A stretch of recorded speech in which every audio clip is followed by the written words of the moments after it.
లాఠీల మాటున లూటీ చేస్తున్నటువంటి ఈ ప్రభుత్వం వాళ్ళు చేసేటటువంటి లూటీకి అడ్డంగా ఉన్నటువంటి వ్యక్తుల్ని టార్గెట్ చేయడం, వైఎస్ఆర్ కాంగ్రెస్ పార్టీకి బలంగా ఉన్నటువంటి క్యాడర్ మీద దాడి చేయడం, కేసులు పెట్టడం, రెడ్ బుక్ పేరుతోటి వాళ్ళు చేస్తున్నటువంటి ఈ వికృత కాండ నిజంగా ఇది మంచిదేనా? ఈ సమాజానికి ఒకసారి ఆలోచించాలి. ఈ రాష్ట్రంలో వీళ్ళు అమలుపరుస్తున్నటువంటి రెడ్ బుక్ వలన రేపు తెలుగుదేశం పార్టీ క్యాడర్ కూడా ఇబ్బంది పడే పరిస్థితి రాదా?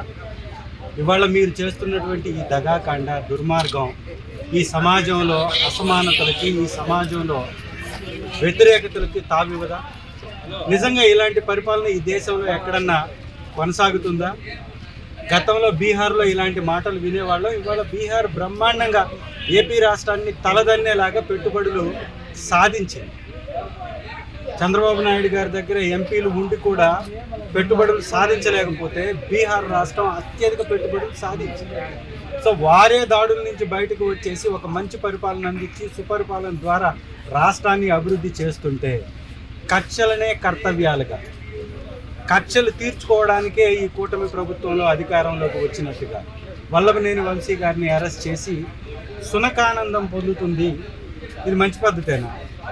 ఇలాంటి పద్ధతుల వల్ల ఖచ్చితంగా ఈ రాష్ట్రంలో శాంతి భద్రతలు అదుపు తప్పుతాయి. ఇమ్మీడియట్గా ఇది కూటమి ప్రభుత్వం గ్రహించాలి. ఈ ఎర్ర బుక్ పోరుతోటి ఎర్రి బుక్ కార్యక్రమాలు ఏవైతే చేస్తున్నారో వీటి వలన ప్రజల మధ్యలో చాలా విభేదాలు తలెత్తేటటువంటి పరిస్థితి ఉంటుంది. పార్టీ అంటే ఎలక్షన్స్ అప్పుడు, రాజకీయాలంటే ఓట్లు వేసేటప్పుడు చూడాలి తప్ప పథకం ఇచ్చేటప్పుడు పార్టీ చూస్తున్నారు, ప్రతి విషయంలో దోపిడీ చేస్తున్నారు. ఇసుకని కుప్పలు తెప్పలుగా ప్రతి కాన్స్టిట్యున్సీ హెడ్ క్వార్టర్లో కుప్పలు పోసి లాఠీల మాటున వాటితోటి వ్యాపారం చేస్తున్నారు.